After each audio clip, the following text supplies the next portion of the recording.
Have you spent years building a YouTube channel? Do you have hundreds of videos? Thousands of subscribers? Is the channel making money every month for you? Well, imagine if one day something happens to you. You have a car accident and you're either in a coma or you've already passed away. What happens to that channel? Your family tries to access it, but they can't get in. Why? They don't have the password. They don't have the login. They don't know what email is connected to this channel. In fact, they might not even know how much money this monetized channel is making for you. So they may or may not be that concerned. That right there is what we call a digital asset problem. My name is Beverly Black. Welcome to my channel. I'm glad to see you. I call it Creator Asset Protection. The whole purpose of this channel is to help creators protect their digital assets. Because frankly, I started this on April 15th, 2026. I've been working on it since the end of December 2025.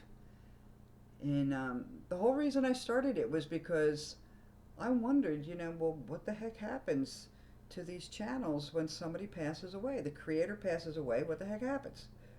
I could find nothing. I mean, I searched all of YouTube. I could find nothing. Now, that doesn't mean that there's not some other channels out there that are doing this.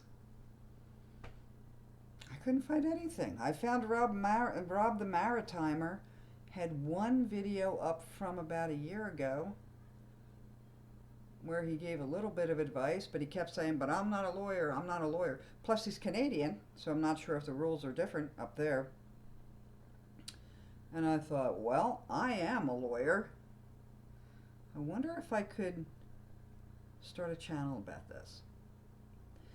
I've retired from my 40-year career as an immigration attorney last year, so I have plenty of time.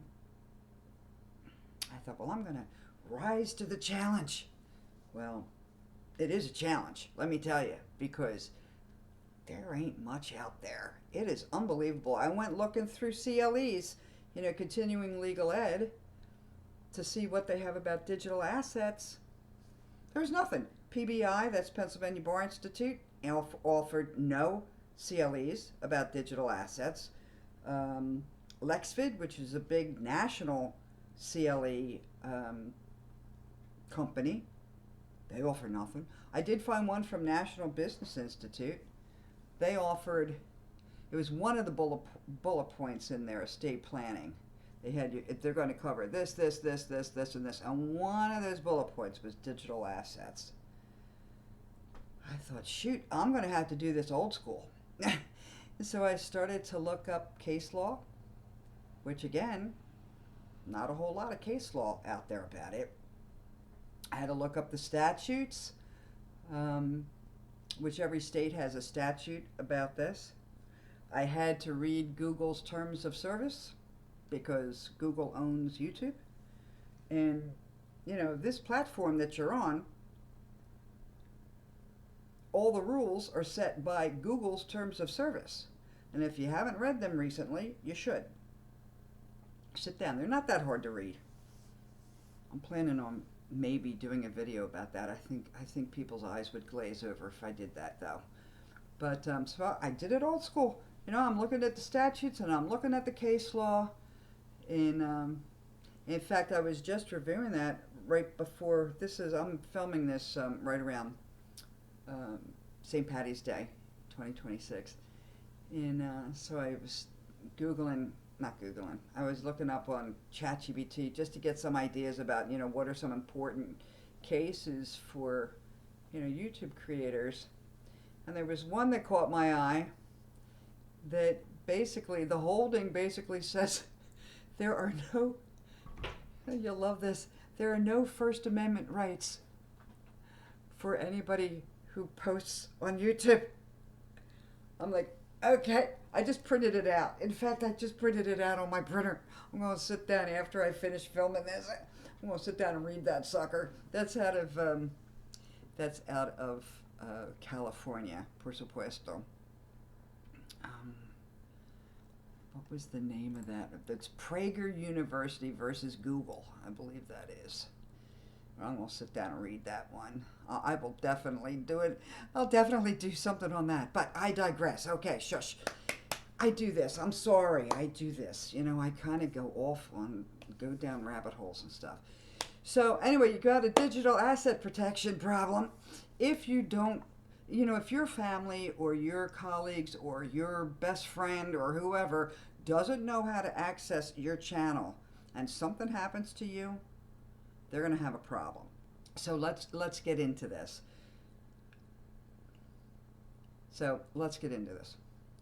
First of all, what are digital assets? A digital asset is anything that exists in digital form that you own or control and that has value. Okay? It's an asset. You know, when you say an asset, most people think of a house, a car, your coin collection, things like that. Well, this is also an asset, right? The value can either be financial value. Obviously, most people think about money first, but it can have personal value. It can have business value. For instance, I follow a lot of immigration attorneys on YouTube. Since that was my field of expertise, I'm always looking at them to see what they have to say. So anyway, these immigration attorneys, this is their marketing. And every single attorney will tell you, immigration laws is federal, so we can represent you no matter where you live. And this is how they're getting customers. So, your channel, in this case, their channels, it's a business asset. It has a lot of business value. And also intellectual property value, which we're going to talk about a little bit later.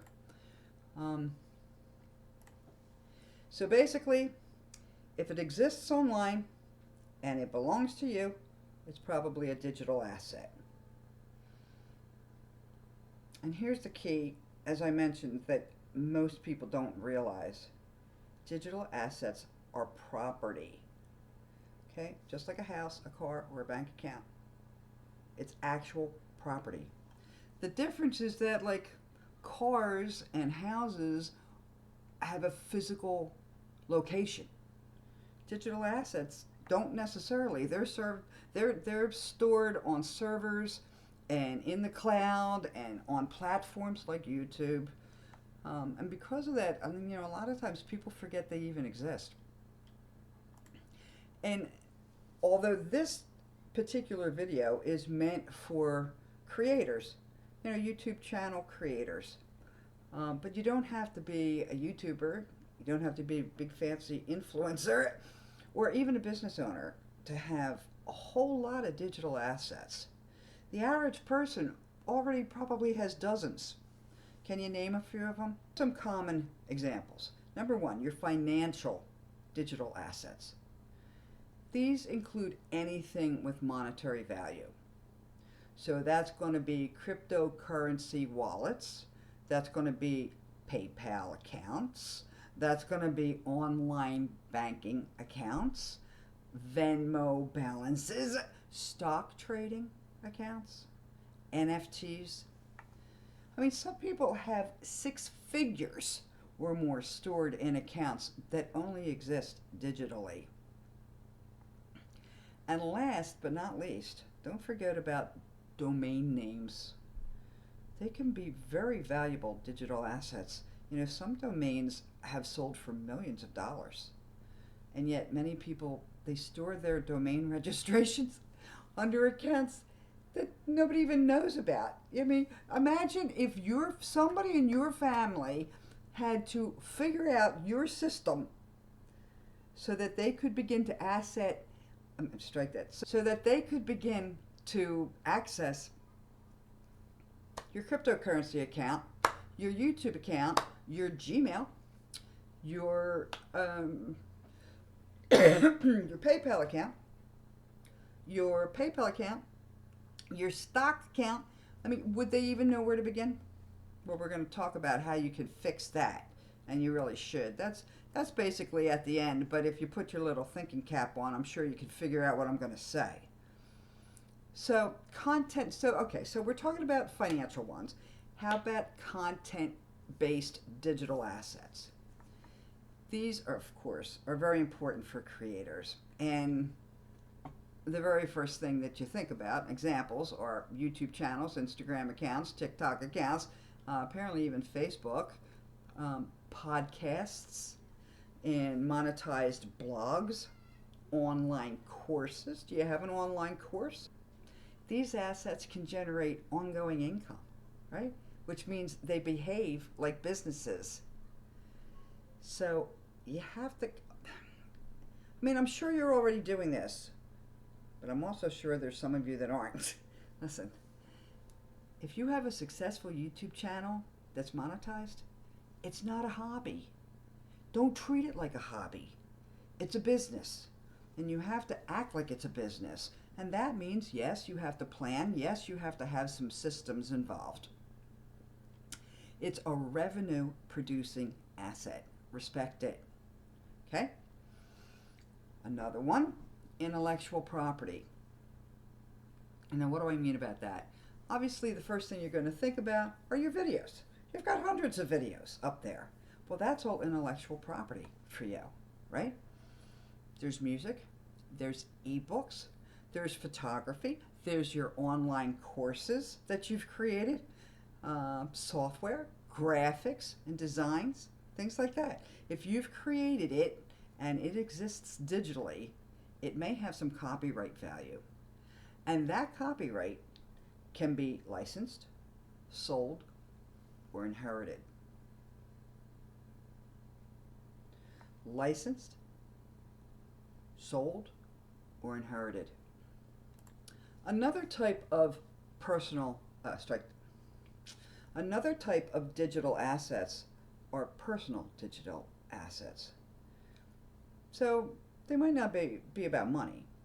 These are your family photos that are stored in a cloud someplace, your email archives, right? Your personal videos, documents that you have. Maybe you did a will on eforms.com and that you've stored it up in their cloud someplace instead of downloading it. I always print mine out every time I do that. Journals, digital journals, digital scrapbooks. You know, you might say, it's not really that important. But for the families that you leave behind, your friends, your colleagues, your loved ones, they could be priceless. So don't just poo-poo them and disregard them, right? So if you don't plan, they could very easily just evaporate. Depends on the platform. You know, you have to read the terms of service, right? Of whatever platform you're on. Let's say you're saving your photos in a particular cloud platform. We have to read their terms of service. Do they have some kind of a rule? You know, after 3 years, if there's no activity on your account, are they permitted to delete it? They might be. Read the terms of service. I know, it sounds like, oh, can't you just tell me what it means? I'll tell you what it means. You're a business owner. Sit down and read your contract that you have with these people. Come on, put on the big boy panties. You can do it. In fact, I'll bet you many of you already have. So, let's think about this. Why is it so easy for some of these digital assets to just like evaporate or to lose? Well, this is where things get a little bit tricky, okay? Digital assets are often protected by passwords and encryption and platform rules. So that creates kind of a strange situation. Even if you legally, these things legally belong to you, right? Legally they belong to you. But somebody else may not have any access to them. even if you put it in your will that you want this person to have access to them, they might, according to the terms of service of whatever platform it is, they might not give a darn about what your will says. They're not involved in probate.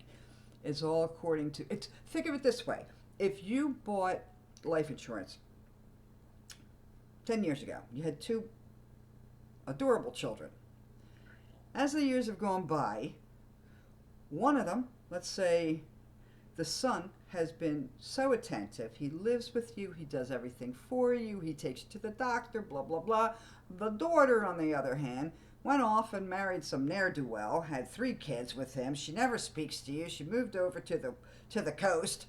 And you've just decided, you know what, my son has been a prince, and I want him to inherit the entire life. Even though I split it between the 2 kids 10 years ago, I want my kid, my son, to get the whole $100,000 in the life insurance. And you put that in your will. Do you think that the life insurance company is going to respect your will? Probably not. Why? Because life insurance passes through contract. You have a contract with the life insurance company, and they have their system, their way of doing things. There is a change of beneficiary form that you're supposed to fill out. You're supposed to do it this way. You don't do it this way, guess what? That $100,000 is getting split 2 ways by those 2 kids, because you have to do it the way you agreed to do it. Same thing with all these different platforms that you're on. That's why it's very important to understand them. Think about what your channel might include. It's got your videos, right? Hundreds of videos, right? It's also your brand relationships. AdSense, por supuesto. It's got ad revenue history. It's got affiliate links. It's got course sales, perhaps. It's got subscriber lists. Very important that you know who your subscribers are and you have an email list for all of them. So, that's another thing that you should always have, that where you can, set up some kind of a lead magnet and get a subscriber list together, an email list, so that, God forbid, something happens to you, your family can send out a notice to everybody on your email list saying, oh, Georgie died on such and such a day, God rest his soul, but we're going to have new videos coming out, blah, blah, blah, blah, and be able to give people information. While you're still alive, by the way, you can still do that even though you're alive. It's not a bad idea to send out an email whenever you post a video so that people know to look for it. Because unlike you and me, not everybody sits on YouTube all day long. So they might not have been on YouTube for like 3 weeks. So if you send them an email saying that there's a new YouTube video that just came out, they'll know to go up on YouTube and check it out, or you can send them the link, right? So it's very important to have that anyway. But maybe you have that. You have your whole email list, and nobody knows what what your email is to get to that frickin' list. Nobody knows how to do that in the family because you're not prepared. You haven't planned. So you think about all those things, the affiliate links, the brand stuff, the courses, the whole thing. This is a business, right? So I'm not going to belabor that. I know it's too late. I already belabored it. But you don't treat your YouTube channel like it's a hobby. You treat it like it's a business. Another thing that I mentioned is that platforms don't automatically transfer assets. Let's say you're bringing in, we'll say $1,000 a month from your channel. They don't automatically transfer that money to whoever you want them to transfer it to. I think a lot of people, they just think, well, I have it in my will that, Junior is going to be my heir, I'm going to pass my YouTube channel to Junior. And then my executor can contact YouTube, send him a copy of the death certificate, and give him the information about Junior's, his contact information and maybe his banking information, and just with an instruction that from here on out, instead From here on out, instead of sending money to, um, my Citizens account, or strike that. Instead of sending money to the Creator Citizens account, you're now going to send the money to Junior's Bank of America account. Here's the account number, blah, blah, blah, right? Well, sometimes the platforms do that, and some platforms don't do that. Every platform has its own rules. Some platforms allow a legacy contact. Others require court orders. And some accounts simply get deleted after inactivity. So that means a valuable digital asset could disappear, like permanently. So let's look at these 3 categories of digital assets. To simplify things, digital assets usually fall into 3 main categories. 1, financial digital assets. Anything directly connected to money, right? We already talked about it. Crypto wallets, online investment accounts, digital payment systems. They're often the most urgent ones you need to document. You need to have all your information someplace where people can access it. The second type, business digital assets. Anything that generates revenue. YouTube channels, websites, monetized social accounts, online stores, your little Etsy store you might have, affiliate programs. These assets behave like businesses and may need business succession planning. Think about that. Who do you want to run this? That's another thing. Although I did immigration for 40 years, I also did a sliver, I'm going to say 10%, 12% of my practice was also estate planning. Like 6% estate planning, 6% family law. That's a lot of fun. Not being sarcastic. Estate planning was fine. Family law, not so great. Because you have 2 people who hate each other. But estate planning, one of the things about estate planning where, the daughter who's taking care of her elderly mom brings the mom into the office so that mom can make a will. And then I tell the daughter as she tries to sit down next to her mother, you need to leave the room because this is between your mother and me. Oh, no. Well, I'm paying for the consultation. She said, I'm like, that's very nice of you. That's a nice gift. But you're not allowed to be here because this is confidential between her and me. Because daughter wants to make sure mom does the right thing. So I know a little bit about estate planning. But this whole digital asset planning is a whole different kettle of fish. That it's not just me. Most attorneys are not going to know a whole bunch about this. So be careful. If you're going to deal with attorneys, make sure you have somebody who actually knows digital assets, particularly if it's a business. Now, I'm sure some of these guys, some of these guys who have 100,000, 200,000, 300,000, the Roberto Blakes of the world that have, I don't know, like 1 million subscribers, I'm sure that they have attorneys that know what they're doing. Because if your attorney doesn't know how to do this, ask him to suggest somebody, to refer you to somebody who does, and he'll find somebody. Because guess what? That guy, whoever, or that woman that he refers you to, let's say he does little estate work, but he has some friends that do some heavy duty estate work for big businesses and things. If he refers his case to that person, let's say that person's a woman, he refers that to that female attorney who's doing these big cases, that female attorney is going to give him a referral fee.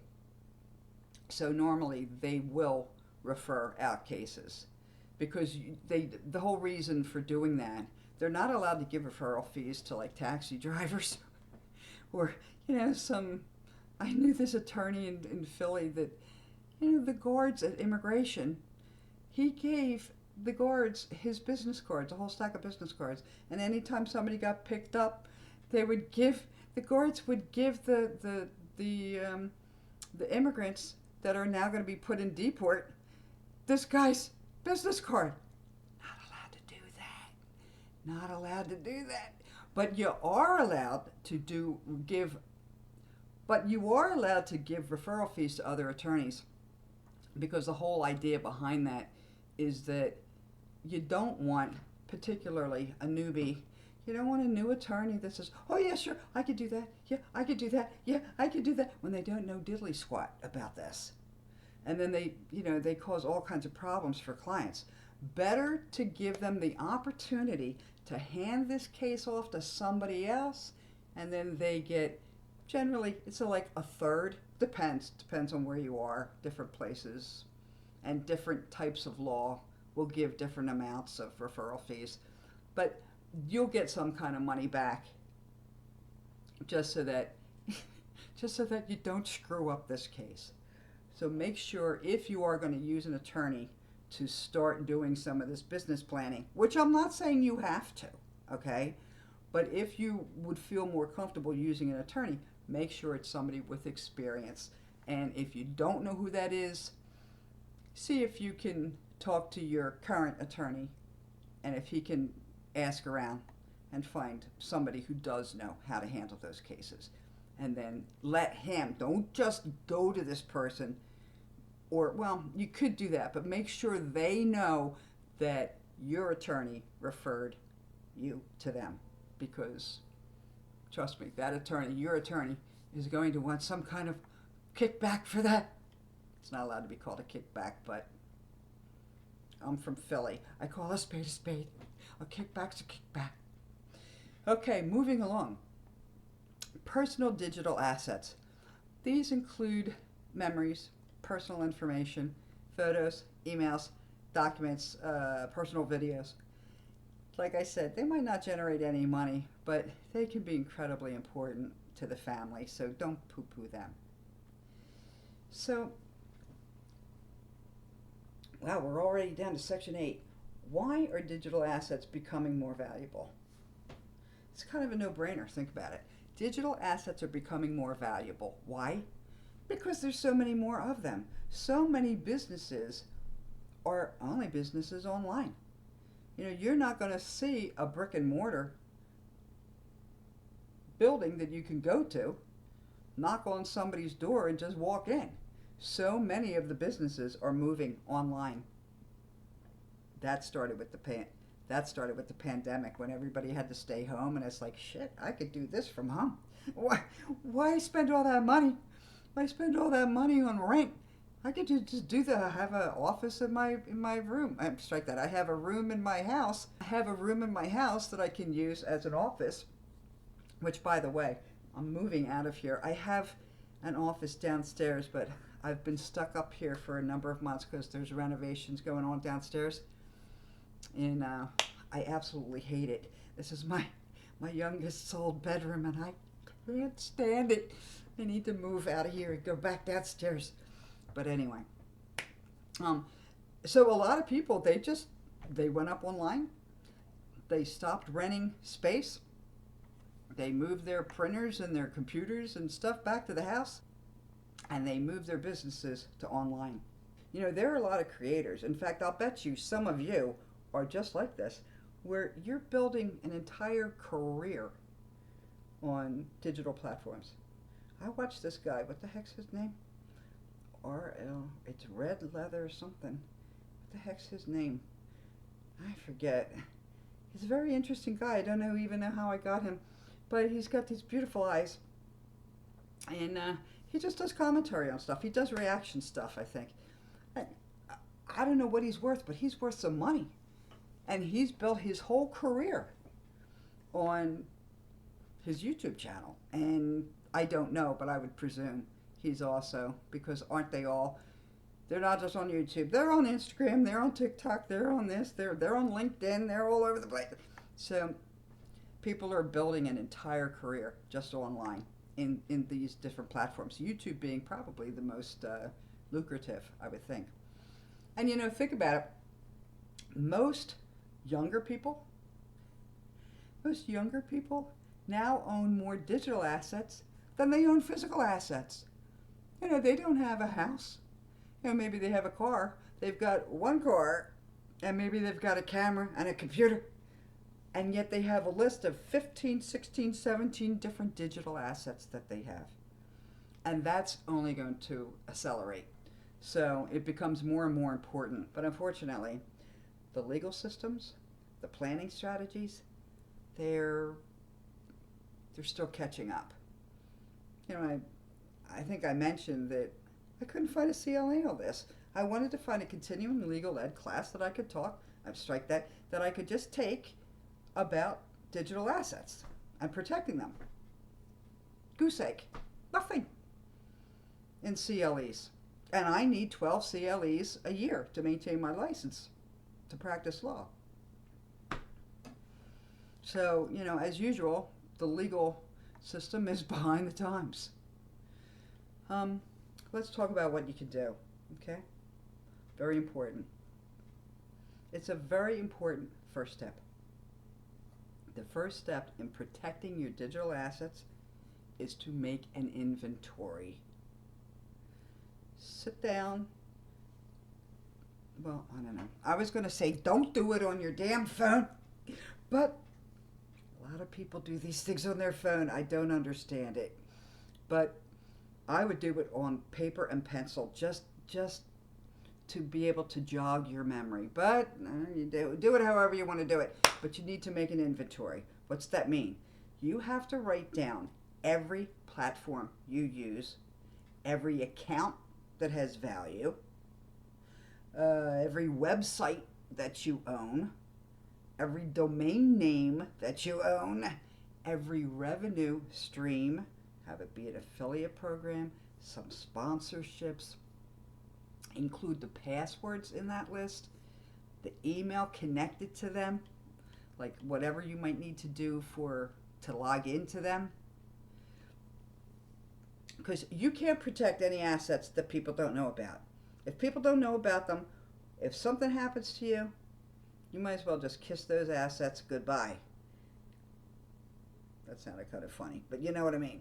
You need to kiss that goodbye because nobody knows how to get a hold of them. Nobody knows what to do. Make sure that you share this information with whoever you think is most appropriate. I don't think you should share passwords.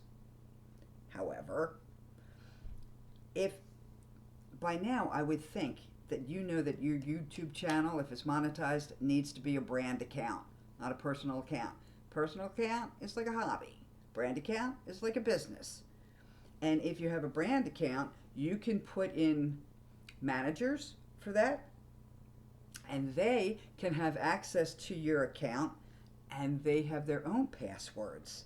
They don't have to use your password. They can create their own passwords.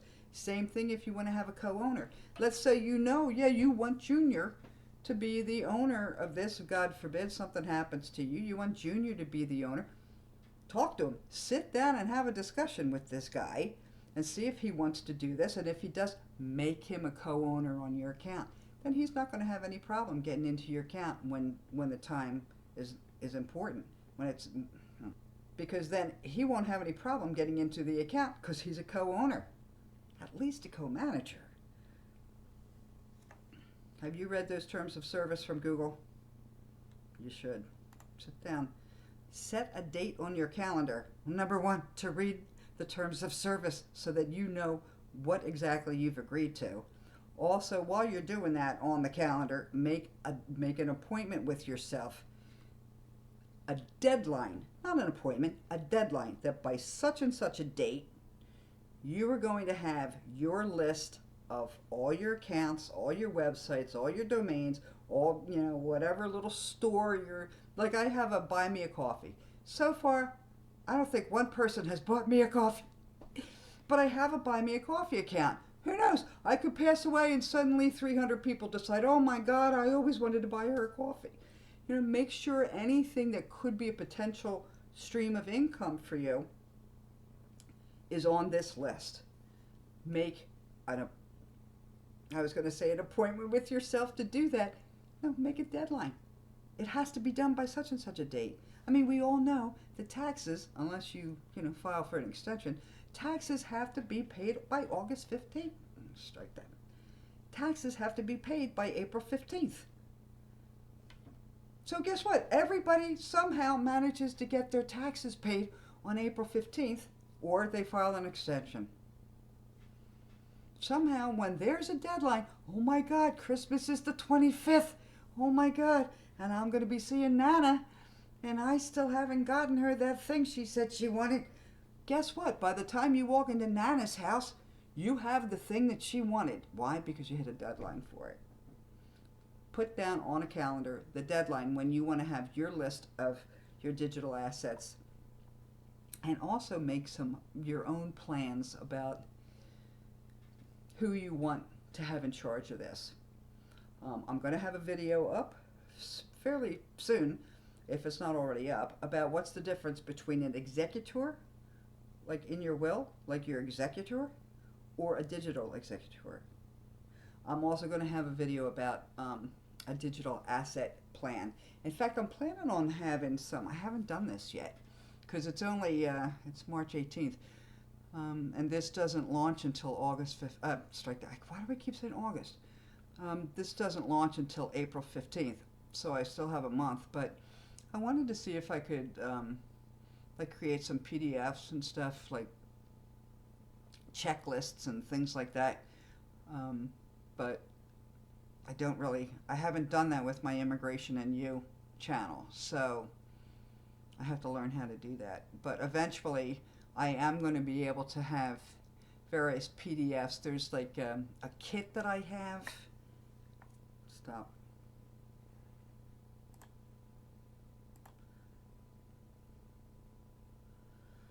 Hold on a second. Do I have my making?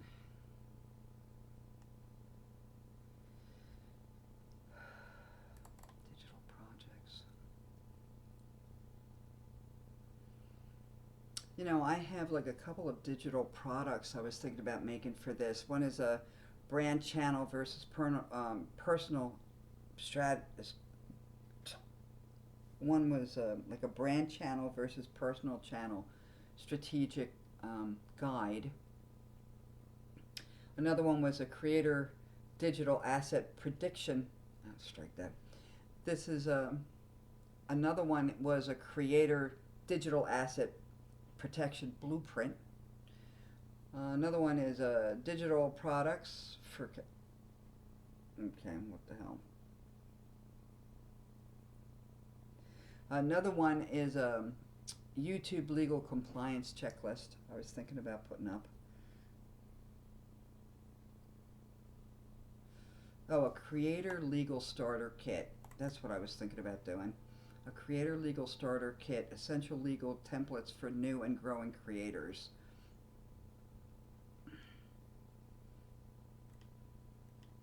I was thinking about doing that. I have to start working on this. Okay, I need to cut some of this because this has nothing to do with you. But just to let you know, there are going to be some PDFs that I'm going to be offering, and they will be down in the description. Eventually, when I get them and they're available, they'll be in the description, so you'll get to see them. So, make sure you have a discussion with your colleagues or friends or family members or whoever you think should be co-owners or managers of your channel, and then do what's ever necessary to make that happen. Okay, it's not hard. If you have a brand account, it's very easy to add managers and to add co-owners. So in the future, we're going to talk about how to protect your digital assets, how to pass them on, and how creators can treat their channels like real businesses. I also have two videos in the works. One is about creators that when they died, their channels died with them, and some of them were really big channels. And then I have the reverse video. It's already scripted. In fact, I should have filmed it before I filmed this one, about channels where the creator died but the channel didn't die. You know, like I'm going to say this wrong. Is it Brad and Bob, the physical therapists, or is it Bob and Brad, the physical therapists? Whichever one. But I watched them when I had my knee replaced. My daughter watched them when she had a shoulder problem, and Brad passed away. But guess what? The beat goes on, and they're continuing with that channel, and that channel's doing just fine. I was concerned about, during the pandemic, I watched a lot of cooking shows, and I thought, oh, what happened to that old Italian guy? I had two guys that I liked. One was an Italian guy, one was a French guy. And I'm like, oh, are they still alive? I'm sure that Italian guy probably is not alive. Guess what? They're still alive. But you can see that they're making changes. He's for instance, the older Italian guy. He's got other people helping him. He's got people, I can hear him in the background talking to him. Telling him to watch the pot because it's beginning to boil over. So he's got helpers that he didn't have 10 years ago. So anyway, there's going to be a couple of videos about those too. So I have a whole host of scripts that I'm planning on doing. And one of them, by the way, did I tell you? I don't know if I mentioned it or not. That I was looking up these case law. I was looking up this case law for, what's some important cases about social media. Yeah, I did mention it. And it's Prager University versus Google. And apparently there's no First Amendment right to privacy on platforms because it's a private platform. So I'm going to do a video on that because I just find that stuff fascinating. I don't know. You guys might not like it so much. Let me know. Leave some comments. Listen, it's a brand new channel. As of right now, I have 0 subscribers. As of making this, because I haven't even launched it yet, I have 0 subscribers. So by the time you watch this, I don't know, maybe I'll have 3, 4. So subscribe. If you think this is something that you would be interested in, or maybe you should be interested in, subscribe, hit like, leave some comments. That all works great for the algorithm. If you want to share it with somebody, that's even better. That helps me out. It lets the algorithm know that people are interested in this information. So I hope to see you again.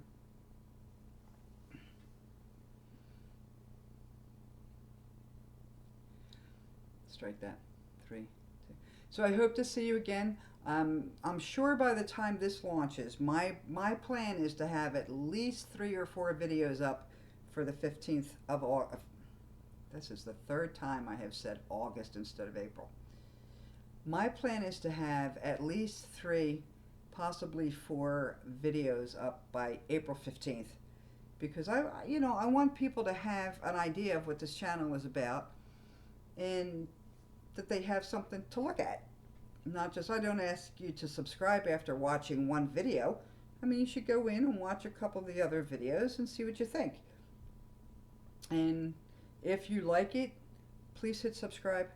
I'll be thrilled when I get a couple of subscribers because it's very early days for me. If there's something that you would like to know about, leave a comment. I'm here to answer your questions and to speak to your concerns. So if there's something in particular you would like, please leave a comment and I will respond to you. I'm certainly, especially with my other channel that I have, I read every single comment I read. So, and I try to respond to all of them, and I'll do the same thing with this. So I hope this is something that you're interested in. I mean, maybe there aren't any other channels about this because nobody's interested in it. Could be, but I don't know. If you're monetized, don't you think you should be concerned about what's going to happen if you pass away? I don't care if you're an older person where, you're already thinking that, something could happen to me, or if you're a 19-year-old kid. Because guess what? You could have a motorcycle accident. You could die of a drug overdose. You could, your house could be set on fire. I mean, there's any number of things that could happen. So it doesn't matter how old you are. Everybody needs a will. Everybody needs a power of attorney. Everybody needs a living will. And at this point, you need a digital asset protection plan, which I will have a video about that. Like, what the heck exactly is that?